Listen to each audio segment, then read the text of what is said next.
Welcome back to Cozy Midnight Collective. I'm Lauren. And I'm Morgan. And it's like it's late. It's legit after midnight. Yeah. It is. Oh, here we go. I don't have my watch. It's on the charger. 2:55 a.m. 2:55. We're in our pajamas. It's just kind of fun. We're having a sleepover. I thought it was like 1:55. Oh my god, you guys.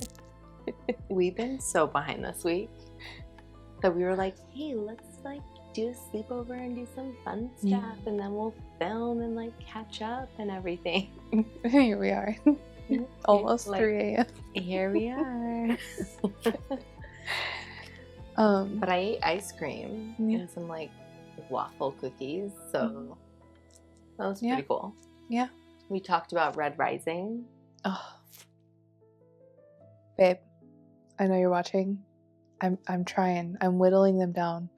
They're gonna read it soon. Okay. They said they would. That's and true. I won't quit until Glenn and Morgan read Red Rising. And it's your fault. And it's your fault. No, I love you. Thanks for putting me on.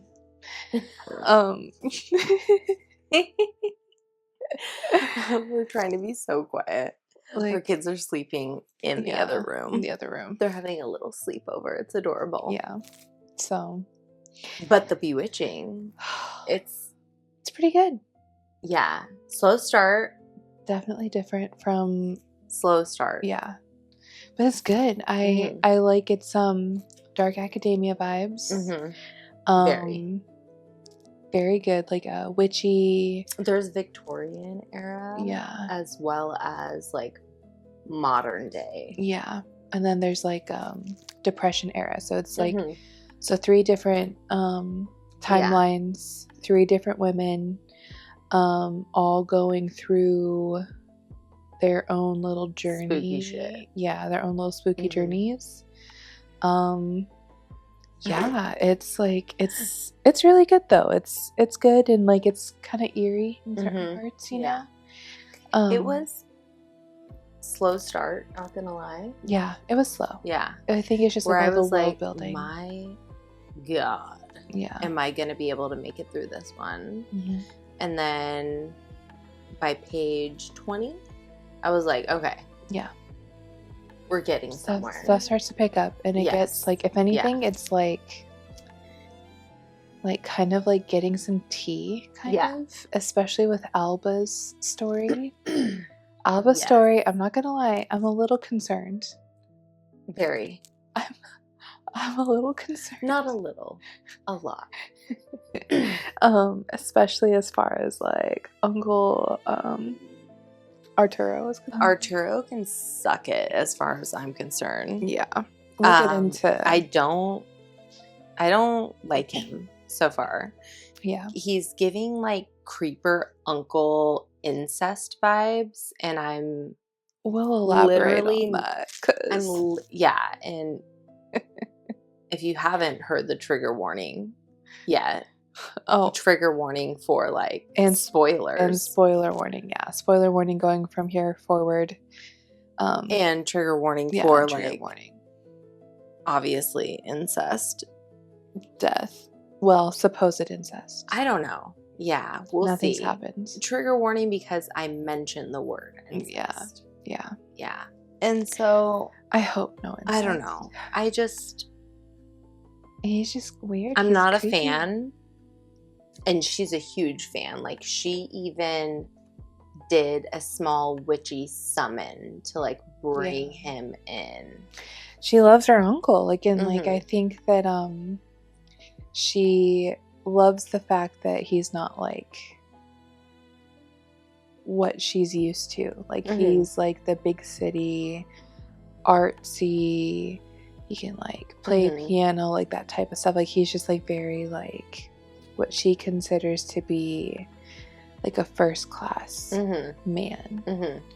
And yeah, as we get into Alba's story, you'll kind of know what we mean. If you maybe you've read this book by now, but it's good. Like I it was a slow start, but once we kind of got into it, I'm intrigued. Like I am curious as to how all of these storylines are going to end up merge, connecting. Yeah, especially since Alba's story is kind of set in a totally different place, totally different time, but Beatrice and Minerva's stories are set in the same place but different times. So they're a little bit closer together than Alba. And then Alba is Minerva's great grandmother. Yes. And Minerva followed in Beatrice Tremblay's shoes. She's obsessed with her. Loves everything about her. That's who she was obsessed with growing up. And she wanted to essentially just walk in her shoes. But her own life. Yeah. So there's a lot of connecting points and a lot of back and forth for this first part. Yeah. I was a little bit confused, not gonna lie, where I just was like, I wanted to double check with Lauren to see, like, am I approaching this the right way as far as like timelines and chapters are concerned, just because it would say a year and a number, but those, like, they weren't self-explanatory kind of moving forward. They didn't stay in an order. And so I got a little lost. I've been kind of keeping track of it by like each chapter, like each year gets a chance I wish at we a had just, chapter. Like, at the beginning, you know how, sorry to bring it back to Letters to the Purple Satin Killer, but you know how, like, in the beginning there was like the directory or whatever. Yeah, there was just like a little bit of like explanation for like what's to come and how to process it, how to work through it. Yeah. I wish there was a little bit of that going on with this book, especially since we're dealing with so many different timelines. And characters. Yeah. Yeah, like it would have been very helpful. Yeah. So anyways, I'm not saying it's not, don't take this as critique. That means I don't love the book, because the book is beginning to open up and it's fantastic. I'm just saying I struggled a little bit. I get that.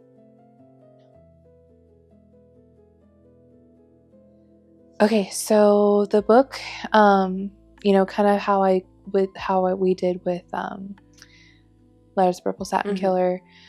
We split the book up into 4 parts. We kind of talked about this in the last episode, but we just wanted to make it easily digestible, kind of make it easier for us to talk about it on the podcast instead of trying to cover the whole book in one episode, like The Housemaid. Yeah, that was a lot, but so much book for one episode. But I know. What were we thinking? It was our first episode. I know, we were like, we had no idea. So yeah, we got 4 parts. You want to talk about the reading guide? Yep. So if you're reading along with us, we have our official March reading guide, and it's going to be pinned to both our Instagram and our TikTok. And once our website's up and running, which it's under construction right now, it'll be pinned there too. Yeah. But it lists the exact page stop, so you don't have to wander off, too far into the thicket before we do. Yeah. And so today we're going to be covering, obviously, part 1, so page 1 through page, what was it, 1? Ooh, I want to say it was like 90 something. That's 90. I thought it was 103. Something like that, yeah. Yeah, so like 98 to 103. Don't quote me. Please go look at our posts. Yeah. Refer to the reading guide on all of our socials. Refer to the reading guide, because it's official. Yeah.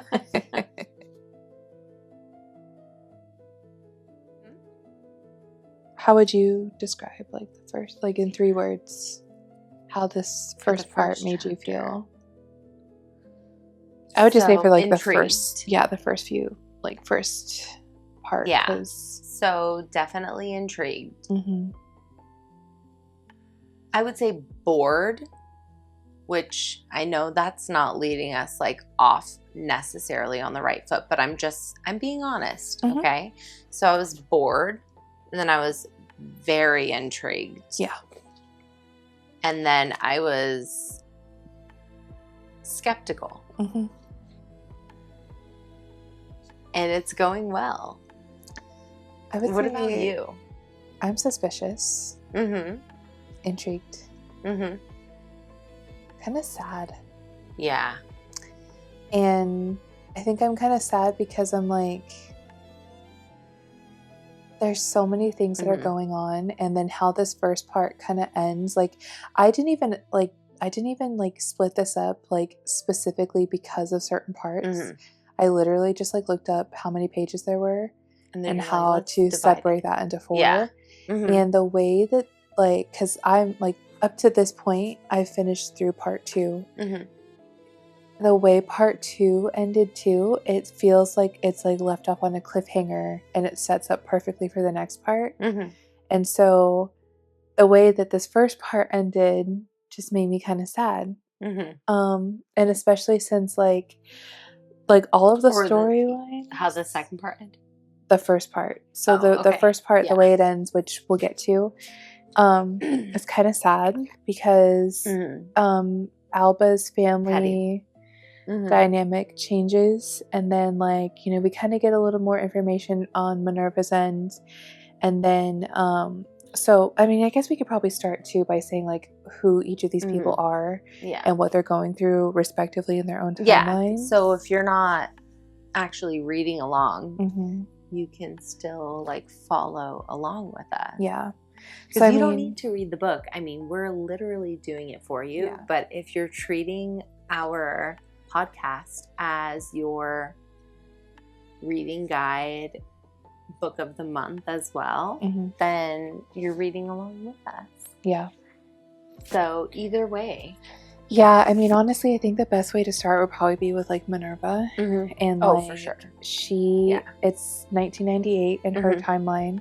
She's going to college, and she's working on her thesis, and she is obsessed with all things horror, like classic horror literature. Your typical cozy midnight kind of girl. Yep, cozy midnight kind of girl. Yeah. She, you know, she's obsessed with this particular writer, Beatrice. Was it Tremblay? Yeah.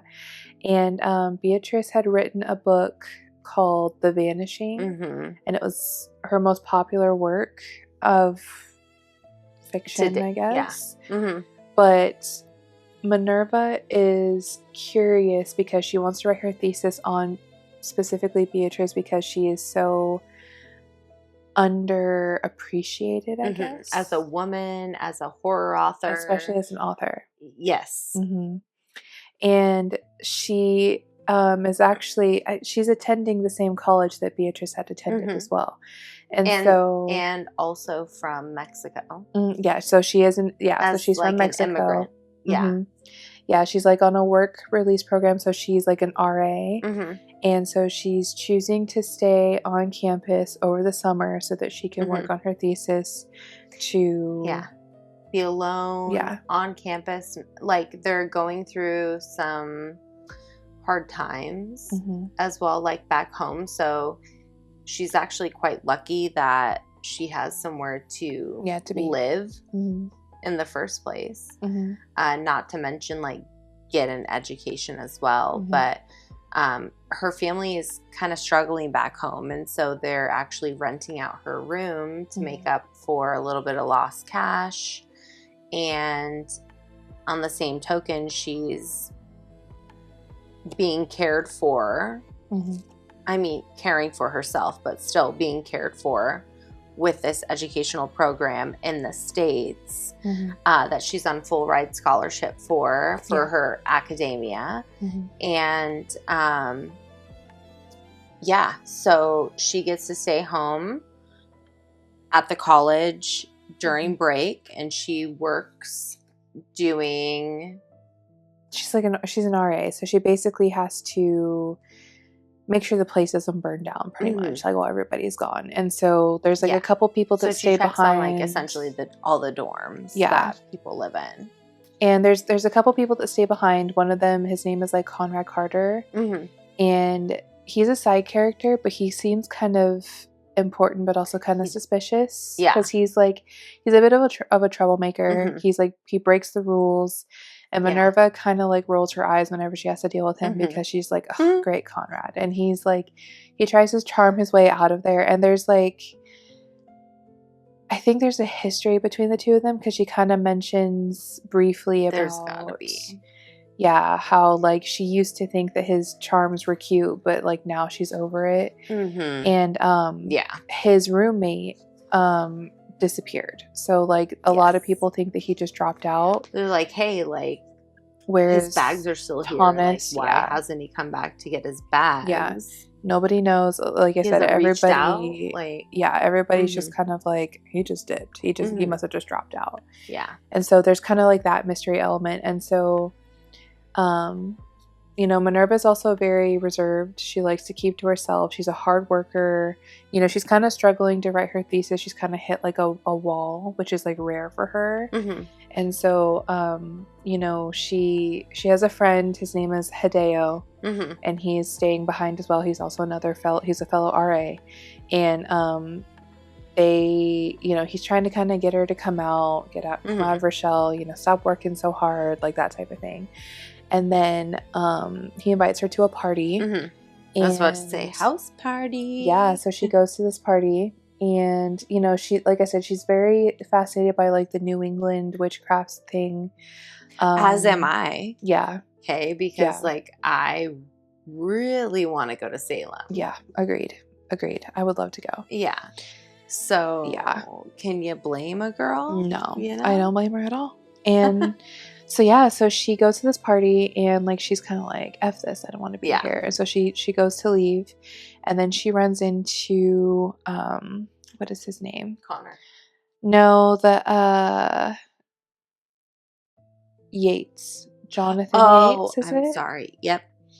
And Carolyn Yates's grandson. So he's Noah. Noah, that's right. So he's important because he is the grandson of Carolyn Yates.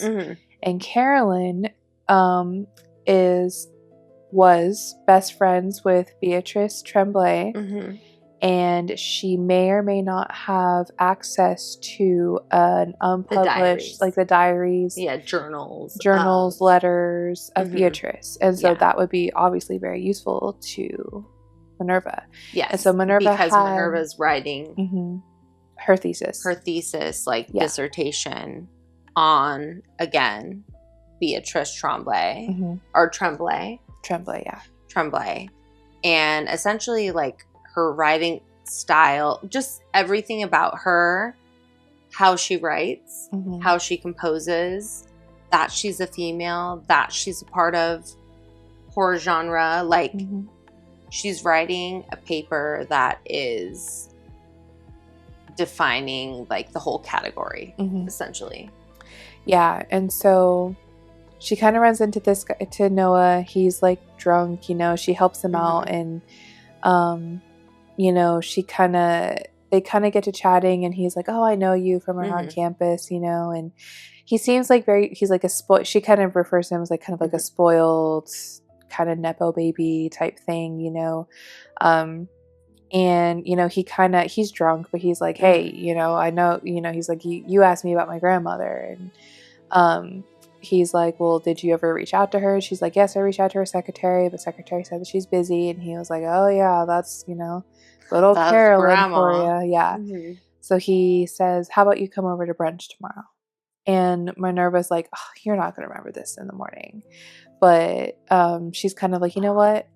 I'm going to go. He told me I could come. I'm going to go. I'm going to show up, whether he remembers or not. Yeah. Yeah. I remember. Yeah. So she goes the next day to brunch, and Noah's like passed out, and Carolyn ends up inviting her in. And at first she's kind of like, oh, you're the one that's after Betty's diaries, and she's like, well, sorry, I'm not gonna get, no, it's not gonna happen. Yeah, and not after them, but like, I'm doing research. Yeah. I have a dissertation to write. Yeah. And Minerva kind of finds a way, like, she kind of takes pity on the poor old woman, she's kind of alone in the house, other than her grandson, who she says, is basically just like a bump on the log. He's useless.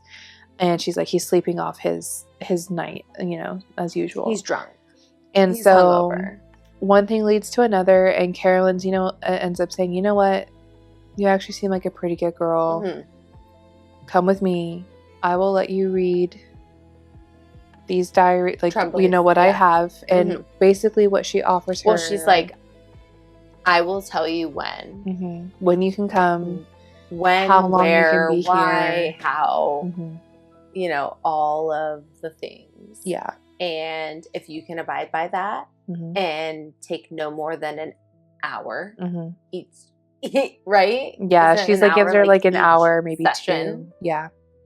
Then fine. Yeah. Like, I will let you. And Carolyn's, how would you describe Carolyn? She's very much so like the wealthy socialite. She's, runs snobby. Like snobby, the foundation. Like she shows Minerva like some art, and the interesting part too is that she shares with her that she married. So one key thing we left out was that the reason why Minerva is so fascinated by this book that Beatrice had written, is because allegedly Beatrice had written this book about a girl who goes missing, and it is inspired by her best friend Ginny, Jennifer going Virginia, or I want to say it's Virginia, but they call her Ginny right now. It's okay. That's written by her best friend Virginia, right? So yeah, about Virginia. So Virginia had gone missing, and so Beatrice has stated that she believes supernatural forces were the reason why she had gone missing, let alone the fact that maybe she could have run away with like the Italian. Yeah, Italian or like Puerto handyman. Rican. Yeah, the handyman. Yeah. But the thing is that Virginia was dating Carolyn's husband. Well, so back Carolyn's then, husband has since actually passed, right? Yeah, so he's passed away. So, but she ends up becoming a Yates, and at the time, Virginia was dating him, and he had already asked her to marry him. So, and it was serious. Yeah, she's very like so. Going back to Minerva, she shows Minerva the library, and she says, "Here, I will let you read her unpublished the library in her home manuscript type thing, where it basically tells the events of what happened from Beatrice's point of view." Right. And she kind of points out like some art, because I guess Virginia, Ginny, the one who had gone missing, she was really into art, but so is Carolyn. But Carolyn is like one of those like her art's snobby gonna be different. Painting, but like it's gonna be like the Virginia, difference between like I don't know, art. Leonardo da Vinci and Avicii. Yeah. I don't know. Or like music. Picasso. And yeah. Yeah. It's just like their art styles are very different. And exactly.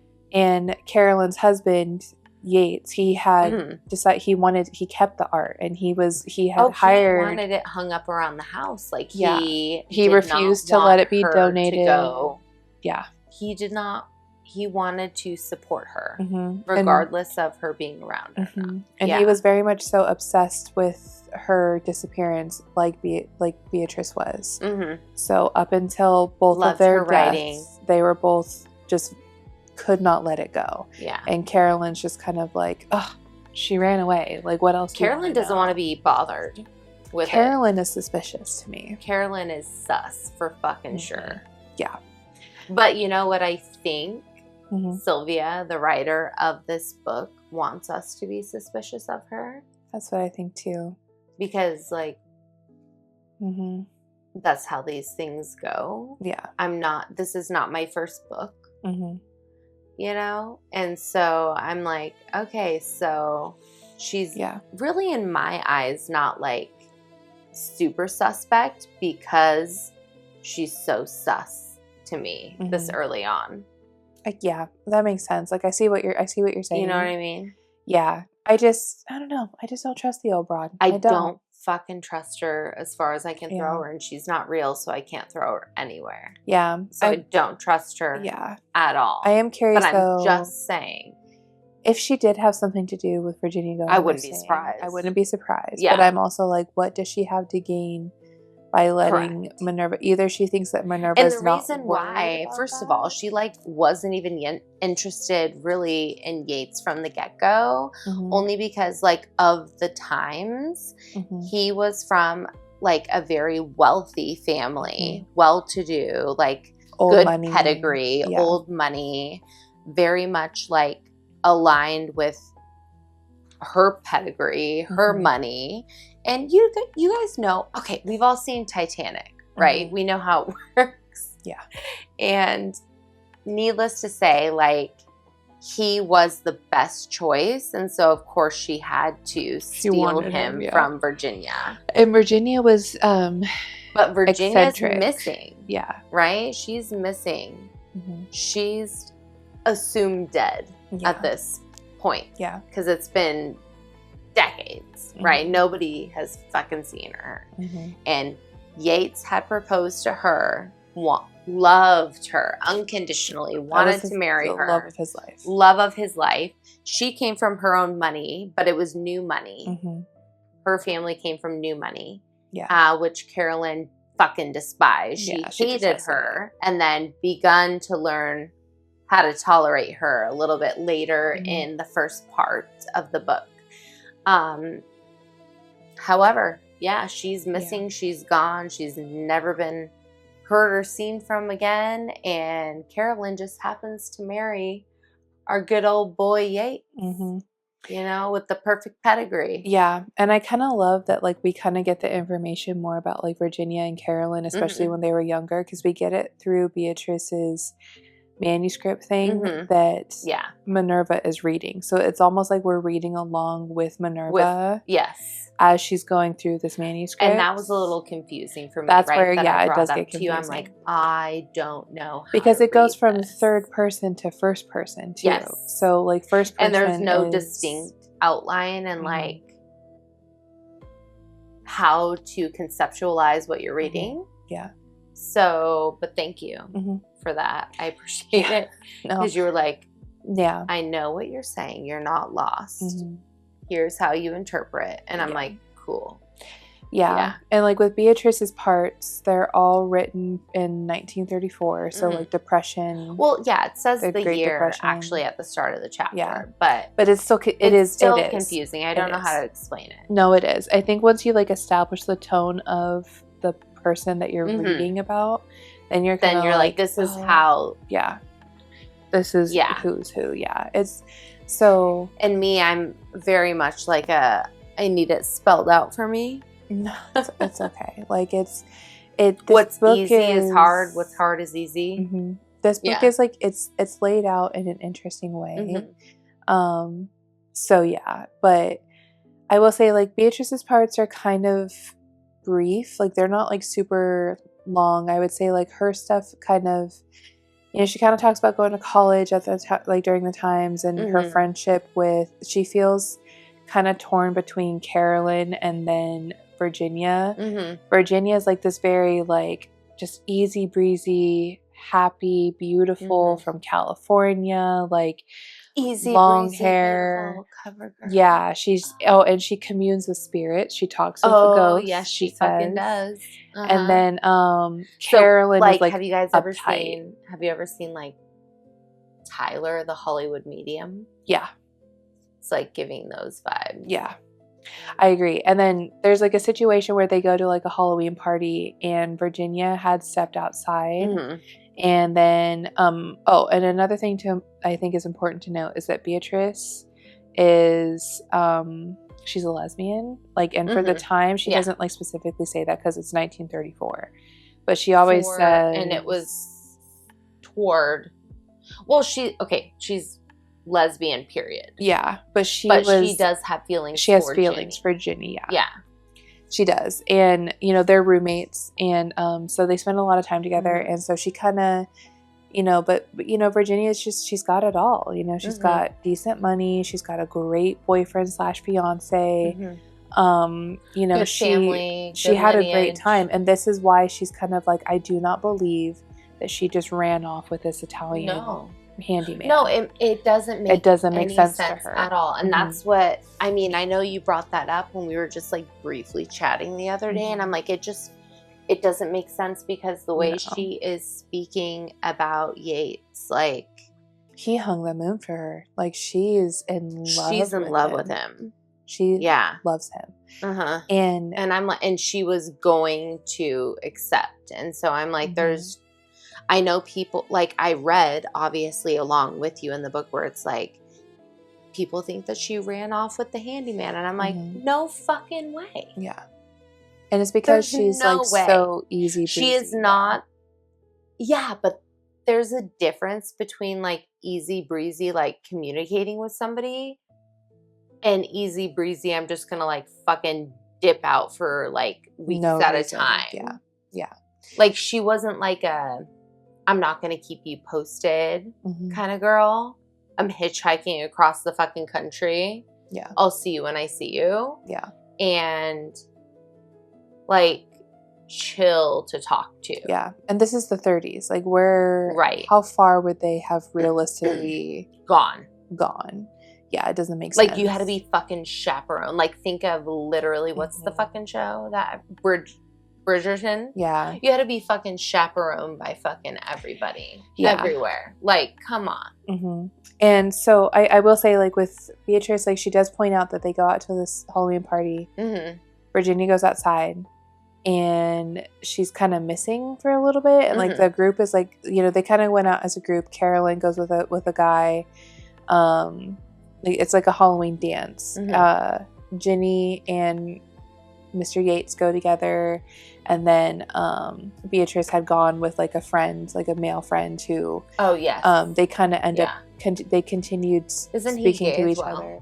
It is, they thought so, but he never fully came out. Like, Carolyn says that he's just like an eternal bachelor. And so like they just would get together all the time just to hang out because they were just really close. And so, the group kind of gets worried. They have no idea where she is, but then they see her kind of running out of the woods, and she's like, somebody was following me. That, there's somebody following me, and they kind of are like, well, it's Halloween. Like, maybe you're just scared because it's spooky night, like whatever. And so she's kind of like, they laugh it off. And so that's kind of really deep inside, she's like, no. Something, but they, they're just like, oh, it was just spooky. Yeah. And then, so that's kind of like Beatrice thing, she's just kind of discussing like the events leading up to her disappearance. And then we've got Alba. And Alba is, so it's, her story is set in 1908. She's the daughter of a rich farmer. Well, not rich farmer. Like, he's like middle class. Yeah. Well, upper middle class. Yeah. He does well for himself, but because they still have hired help. Yeah. So she's the eldest. She's the eldest out of all of the siblings. There's like there's like twins, 2 other littler siblings, and then she has her brother Tadeo, who is a year younger than she is. And their father recently passed away, and so the farm that they have was left to Tadeo because he's kind of the man of the house. And then her mother lives with her, and then and she's 19. I mean, Tadeo is pretty much like the man of the house. Yeah, right? He assumes that position, and he loves the farm. Loves like everything. He wants to run it. He wants in life. He's very excited, that he has been able to get the honor. To him, it's an honor to take over the farm. Yeah, absolutely. And they live in like a small town in Mexico, very small. So Alba, it kind of starts off, she's like very excited because her uncle's coming to town. Mm-hmm. Now her uncle is younger. Like he's like closer to her age than he is to like her mother's age. Which is his sister. So yeah. So Alba's mother is his sister. And so he comes from he's coming from like traveling the world. Like he wears like nice fancy suits. He, you know, he doesn't have any calluses on his hands. Like he's like he's a city boy by like just that's what he is by definition. And Alba is like, Alba's the kind of girl where she's like, I don't want to be like some sort of farmer's wife. Like I'm tired of living on the farm. She doesn't want to. I want to go to the city. Like I want to dress up. I want to go out. I want to see shows. I want to have friends. I don't want to be dealing with like waking up at the crack of fucking dawn and feeding animals. Like, and Tadeo is just kind of, Tadeo does not like Uncle Arturo. That cannot stand him. He's like, I don't like him. I don't trust him. It's interesting that he's coming around now when he knows that there's people that are wanting to buy the farm. Around for the money. Yeah, because they're having offers put out on the farm to buy. But you know, Tadeo's like, I'm not selling. And his sister raised him, so he grew up partially on the farm because his sister, that is Alba's mother, raised Arturo on that same farm. He kind of went back and forth between the farm and then going to live with like their other sister, I think, who lived in the city, New York, right? Yeah, and he just like took better to the city. He just loves the city. Like he's a city slicker, right? But he writes in and spills the tea like, oh, I saw in those letters what you were writing, or not him necessarily, but like what his mother, so Lucia, her sister was writing about Arturo and his spending habits. Yes, so he's got a spending habit. So Tadeo's kind of like, it's suspicious that like when you have run out of money that all of a sudden you wind up here. You know, kind of like, you know, right in the nick of time for us to be selling. Yeah, and Tadeo's like, that's not. Get a cut. He's like, it's not going to happen. Bitch. He's like, it's not going to fucking happen. And then there's like, fuck you, we are not fucking selling. So you know, Alba does like this big show of like making sure the house is in order and everybody's like washed and cleaned and like she wants to be presentable for her uncle. And it's a little weird, right? But it is. Like, and then she said she's like summoned him with a small ritual. Yeah, so she kind of believes in like light witchcraft, right? Where she, you know, just like little tiny things here or there, you know. Which like me too. I burn sage. I say whatever I want to say as I chant it going around the house for like clean energy and like health and prosperity. Like it's just you know, and it's that kind of thing. And you know, and like initially, you know, she's 19 years old. You know, her mom is kind of wanting to prepare her for possibly getting married. And you know, so she's just kind of like hoping that her uncle will kind of come to her rescue. And I bet you he wants to come to her rescue. And Arturo, like from the get-go, you can kind of tell that the way he interacts with Alba, it's inappropriate. Like he's giving her like these special necklaces, putting them on her, like sweeping her hair to the side. And maybe I don't know. We're not reading too much into it because he's just like he's just kind of weird. It is what it is, and it's too much. Yeah. And then we're also if I was her, I would be very uncomfortable. Yeah. And then we're also introduced to another character by the name of Valentine. And he's Valentine, the super sweet, the sweetest little handsome, like farmer. I don't want to say little boy because like he's a man. Little, like he makes me around her like, age. oh, he's this like cute. Because he's just so sweet. Little 20-something-year-old. And because I'm an old woman. Well, it's implied that he like has a crush on Alba and that like he maybe someday wants to marry her. And initially she's kind of like, that's like my best friend. Like I don't want to marry my best friend. But then she's also got these big city dreams and like all this other stuff. And so, you know, like he's like really sweet, you know, and he's like from the get-go, you can tell that he's like a superstitious person.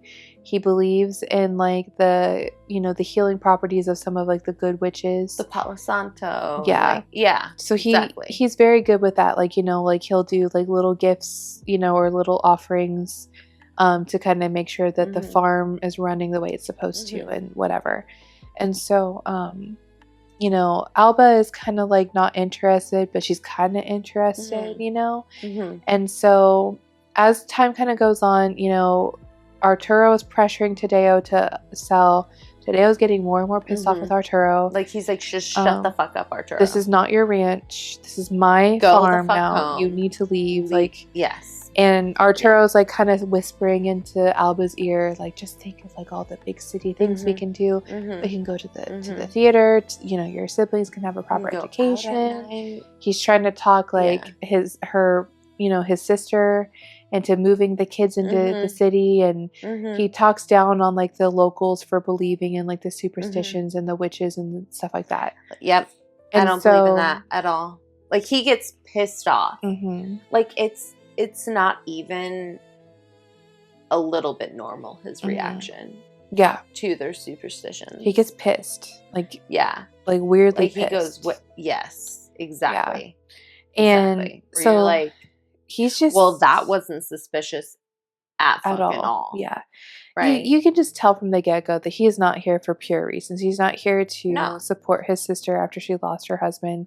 He's not here to be there for his niece and his nephew and his other nieces and nephews. Like, he's there because he smells money and he thinks that he can... And maybe it's not money. Maybe we don't know, like, the true root of it all, but it's not for...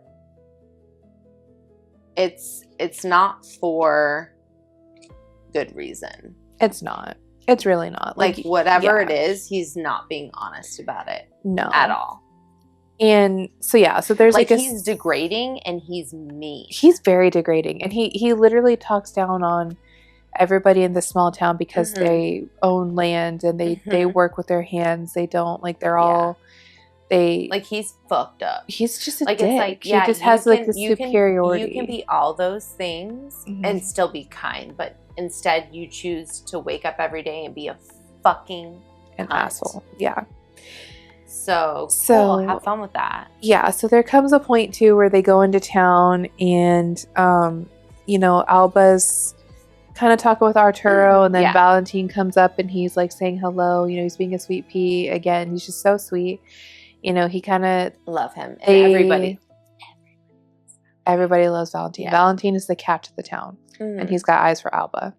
And so there's a situation where they kind of run into the witches. They're like the local witch, like witches. The coven. And they do live in like a separate town. Or what I call a coven, I guess. Yeah. Like they live in like a separate town called like Los Pinos or something like that. And she notices her brother is arguing with one of these witches, and the witch is like grabbing his arm and like she's like being kind of aggressive. And Tadeo's like looks pissed off, and like, you know, they like Valentin is like, uh-oh, like, you know, he needs to watch how he talks to them, you know, because they'll do something. And Arturo's like, oh my god, don't poppycock, don't be so silly, you know, like you know, you silly, you know, small towners and your like superstitions. Like, he's just like talking down on them. And you know, Alba goes and she's like concerned for her brother. Like her and her brother are really close. They're like best friends too.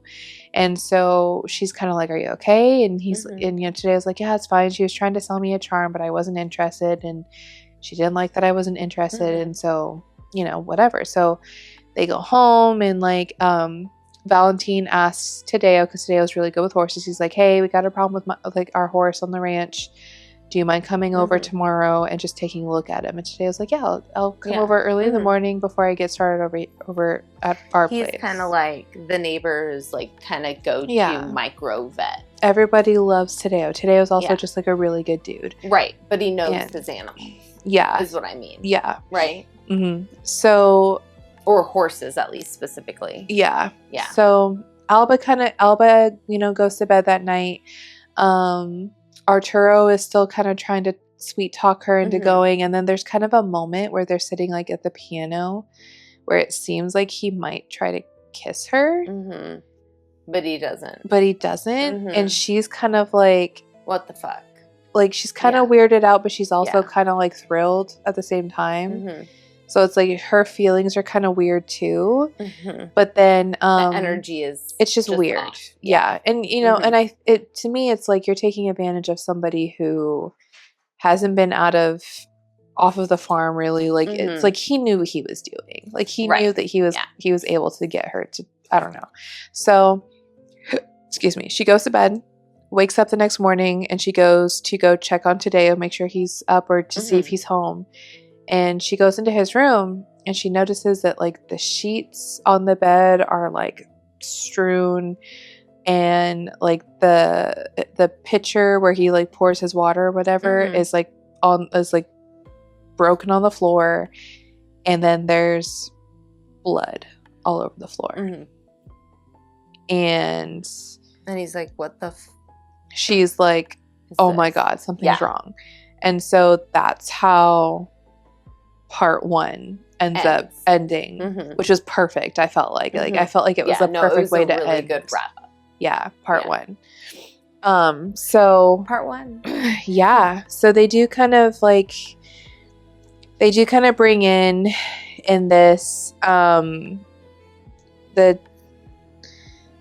Teo. I'm sorry, the word. Or which one are you looking at? The Teo Laquani. It's like because double L is Teo, right? Yo. Yeah. So Teo Kwani. Yeah. I'm so sorry.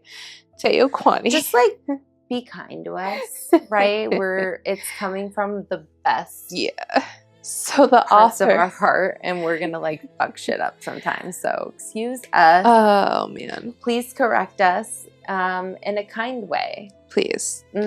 So Silvia, the author, she kind of did her own spin on it's like it's a witch. A witch, right? Based in like Mexican folklore. Yeah. So I have like the definition. So it's a malevolent witch / sorcerer referred to as a heart eater. They were known to prey on families and eat the hearts of infants or sleeping people. They could shapeshift into birds such as turkeys or vultures, or appear as white balls of light. They were known to haunt families and curse crops. So she kind of... Okay, hold the fuck up a second. Kind of sad. Have you not seen in stills the little white lights? I know what you're talking about. Yeah. Yeah. Or like videos. Yeah. That's kind of... like orb. Yeah, orbs. Yeah. Yeah. Maybe that's why so many people like maybe fell victim to them, because they thought like, oh, it's just a dear departed family member, but then boom, it's a freaking heart-eating witch. No, like your dear departed will see you when you get there. They're fucking peacing out. They're enjoying their afterlife. They're not trying to stay and connect with you. I have not heard from my son since he departed. I don't think they do. Like, I think, I don't know. I don't know what I think, but I'm keen to think that they're busy. They have shit to do, places to be. They'll see you when you get there. Yeah. You know? And it's like, don't be fucking around with what you don't know. You'll invite something real fucking evil in. Yeah. No, I agree. Yeah. So it's kind of interesting because like her version in the book is, instead of like eating the hearts of infants, because yikes, it's eating the hearts of like men, because like it gives them like the much youth better and like the strength type thing. Oh yeah, like adrenochrome that we're learning about with the Epstein files. Fucking lovely. Yeah. Right? So, yeah. Yeah. Like, scare them enough, and like they secrete this hormone, which then becomes edible if you consume them. Fucking disgusting. I know. I can't you even. guys. I can't even get Like, into what? that. That's like a whole iceberg that I'm just like. I did not mean to go there. It's okay. I am so sorry. No, it's okay. Because it's like, how do you come back from that? You don't, so we're moving on. But like, it's fucked, right? Yeah. Yeah. Yeah. Mm. So yeah, I'm kind of interested. I'm interested to see like how that's going to play into that in the future of this book. This book is very interesting. Yeah, it's got it. I mean, it's definitely kind of giving off vibes of Hocus Pocus, right? Yeah, right. Yeah. Because just like a shade dark. Well, and actually, it's so funny because like when I was pregnant with Odin and I was doing my, what's it called? Not the baby shower, but like your announcement. It was Hocus Pocus. Oh, I love that. And it just, when they steal the youth from the youth, they consume it. Yeah. To get youth inside of them. Yeah. It's just giving those vibes. Yeah. To me. Right? I see what you mean. Yeah. Yeah. Yeah. I agree. And I was going to say, in order for them to remain, to live, to continue to live. Yeah. They got to eat the heart. They have to consume youth. Yeah. To stay youthful. Yeah. No, I agree. It feels like Hocus Pocus, just like a shade darker. Well, but then when you think about Hocus Pocus, Hocus Pocus is pretty fucking dark. Yeah, yeah, it's really dark. Like, yes, I'm like, what the fuck are you talking about? Like, no, like I was just saying, like in the terms of like, I mean, it's Disney, sure. Yeah, but no, like Hocus, but like I remember watching it for the first time, like as an adult, I was like, oh my god. This is dark as fuck. Yeah, like this is like, isn't that so funny how like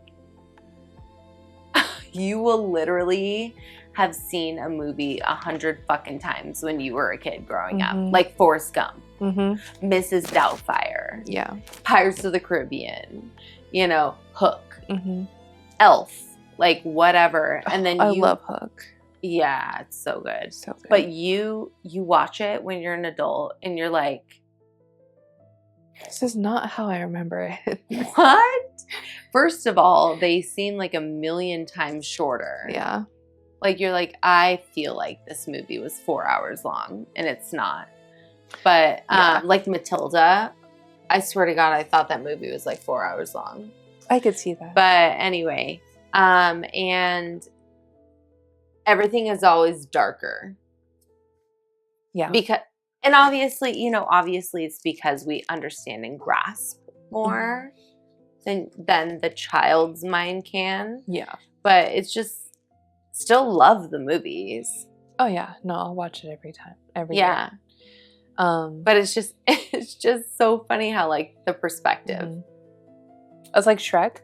Yeah. Shrek should actually be for adults. Like the first couple movies of Shrek, you're kind of like, that was an adult show.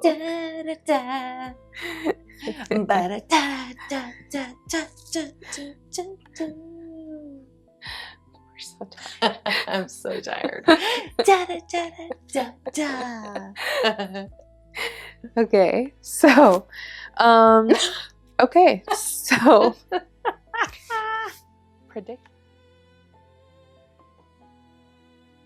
prediction.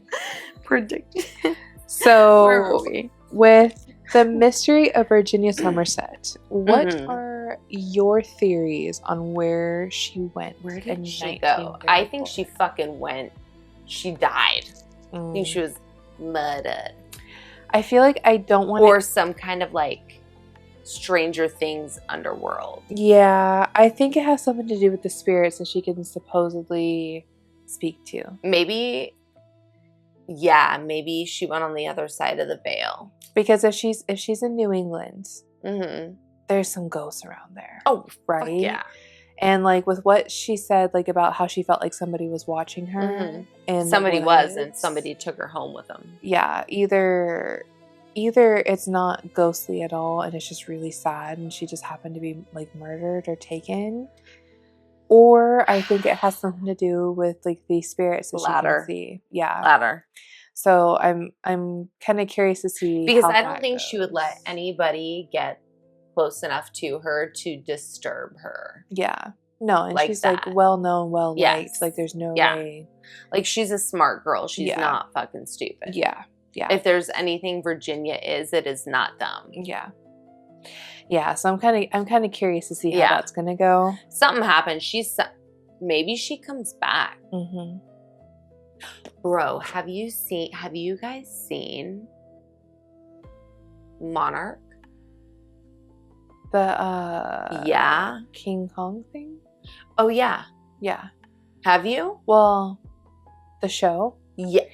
Yes. I think we started watching that like a couple weeks ago. Bro. I just haven't gone through with it. Okay, so if you haven't seen Monarch, first of all, invest some of your time in the show. It's a really good show. Mm-hmm. And I don't want to give too much away of that because I'm not here for spoilers for Monarch. Mm-hmm. However, I just will say there's a concept of essentially like, I don't know if it's like falling through dimension. I don't know exactly, right? Like a black hole opens up. It's not a black hole, but follow me here. Okay. Mm-hmm. Like just give me a minute. Hang with me. Mm-hmm. A black hole opens up. It's triggered. You find a way to trigger it. It opens up. It leads to another time, another space, right? Yeah.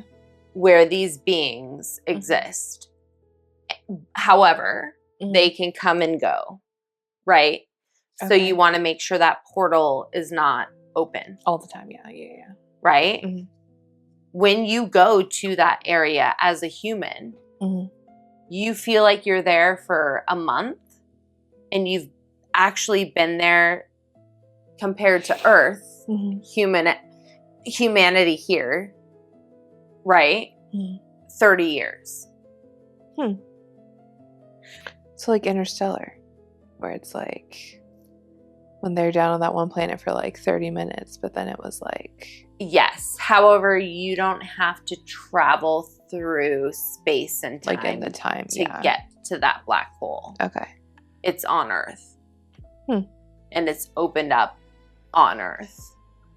Interesting. And so it's super good. But I'm just thinking like, and I'm not even saying like I'm not saying this at all. It just reminds me, the vibe I get right now at this point in the book is like the veil is thin. She's gone somewhere she can't get back from. She feels like she's been there not that long, but to everybody else, she has been there for fucking ever. She's presumed dead, but she's coming back to speak to us soon. Yeah. I don't know. Yeah. We'll see. Yeah. That or it's tragic and she was murdered. Yeah. You know? Yeah. But I'm like, if I had to guess something else, I just feel like we're in for a little bit of a surprise. A return of sorts. Yeah. That's just my theory. Because I feel like it would be fun. I agree. Like, I feel like see, I can't really talk. I can't talk about it too much because part 2 will give you more insight on that. Yeah, but okay. So I'm just saying, like, I feel like I just think it has something to do with the spirits that she can talk to. She's in a spirit land. Yeah, or like a spirit is inside of her and it just like causes her to die. I don't know if it causes her to die or if it just so has where the her fuck leave. Did she go? I don't know. That's what I'm saying. It's still have no idea where she went.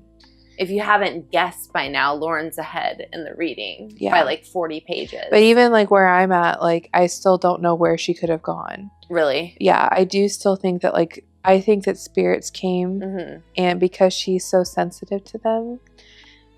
Yeah, she's very in tune. Yeah. You've seen Hollywood Medium, right? Yeah. Yeah.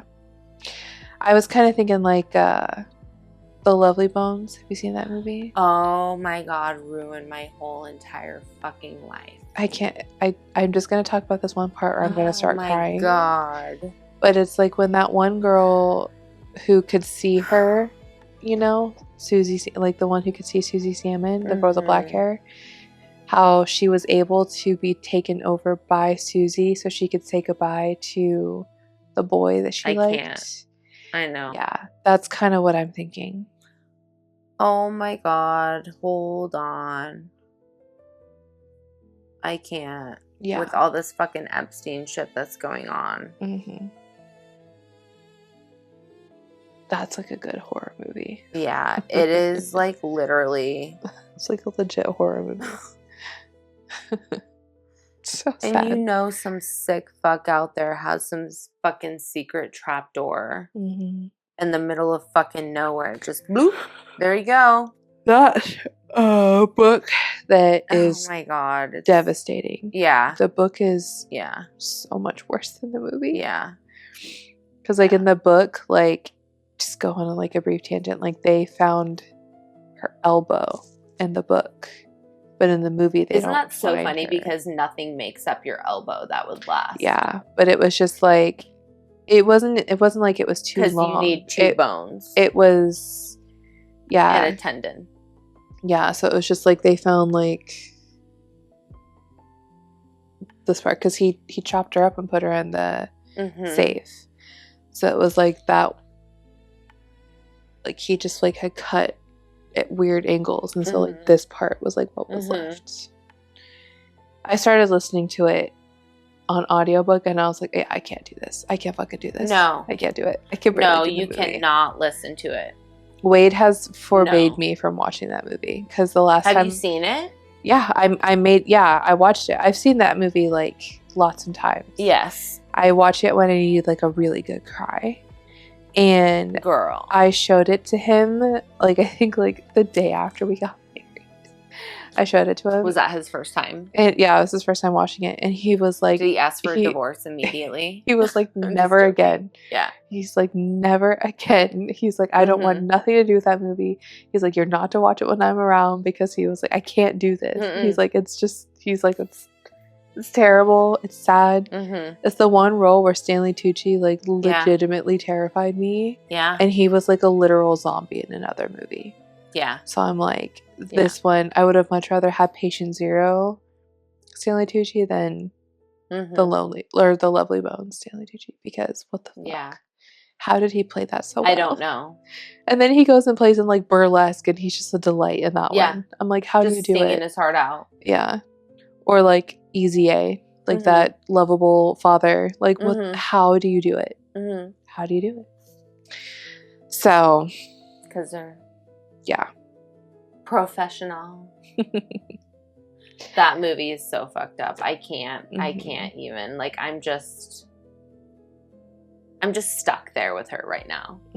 There's no. I'm there. So sad. Okay, well. And people are that demonic, though. Yeah, they are. People are weird. I chuckle because I don't know what else to do. No, that's me at funerals. I'm like, oh, you're dead. Like, not funny, but I'm laughing. It's a coping mechanism. You're normal. Don't worry. It's nothing to be ashamed of. So... yeah, but okay, so Crystal Ball, the research connection. So how do we think Minerva's 90s thesis is going to summon the past? Am I onto something and I haven't even I think you already, I think you already like answered that question because I'm just what the fuck? Oh my God, you guys. I don't know, dude. My intuition, I swear to God. Yeah, I agree with you for the most part. Like I do think that she's definitely going to uncover something, and whether that's for sure. Like, I think it has a little bit to do with yours, but again, I also think it has to do with like the spirit too. Like, I feel like Virginia's spirit is going to come forward to Minerva in some way and like present herself to Minerva and be like, and this is not even based off of what I read ahead, I have no idea, but my thing is like, she was so in tune with spirits, so why wouldn't she as a spirit be in tune with the humans? And especially if Minerva's like trying to get to the bottom of things too, especially if she feels like that's her purpose to connect. Because there was like a situation where Minerva was, she felt like she was being watched as well when she was walking through the woods, and then somebody had left like graffiti on her door, but it was like this weird oily black smudge thing on her door. So she didn't know this. They didn't find the essentially find out what the substance was made of, right? So they have no idea what it was or why. Like grotesquerie. Do you remember what I'm talking about there? Grotesquerie is rough. Bro, that show, just finished it. So good. So freaking good. Dang, I'm like offering you guys a bunch tonight. So, anywho, all right. So, scale of 1 to 10, how much do we fear for these characters right now? I think I'm at like a 7, because like I'm not really too nervous for Minerva quite yet. Alba, I'm like a 4. Alba, I'm just a little bit nervous. Like I'm nervous for Alba in the sense. But you can't be that nervous for her because you know she lives to be an elderly woman. But I also am curious to know, like, okay, maybe I'm more nervous for Valentine just because he's such a sweet pea. I don't want anything bad to happen to him. Beatrice, Taddeo, or Thaddeus. Wait, how do we decide? Taddeo. I'm worried for him. 9 out of 10. Oh yeah, I don't think he comes back from this at all. No, not at all. Everyone else, less than 5 out of 10. Yeah. Like, there's definitely some worry, but what kind of witchcraft are we getting into? Yeah, the witchcraft in this is very interesting. I didn't think it was going to be like along these lines of witchcraft, but I'm not mad about it. No, I like it. Yeah, I like it a lot. It's something that you can follow. It's something that, like, if you have stories, like real life stories, I feel like it would be coming from a perspective of a real life story. Not witches like Hocus Pocus, like flying around on brooms. It is 4 a.m., you guys. So we're going to be wrapping up. We are not high. We are not. I'm a little bit buzzed. I'm just exhausted. Because I was drinking wine all night long while we were making epoxy coasters to sell in our Etsy shop. Which, by the way, check out our merch. But that's literally all the energy I have for that. I am not going to be spilling to you guys. But we're going to get ready to sign off. I think we've talked long enough. It's been a great first part. I'm super excited to see how it goes, where the rest of the book goes. And we will see you guys in part 2. So, until then, keep your tea warm. And your door's locked. And remember, some stories are meant to haunt you. Bye. Good night. Good fucking night.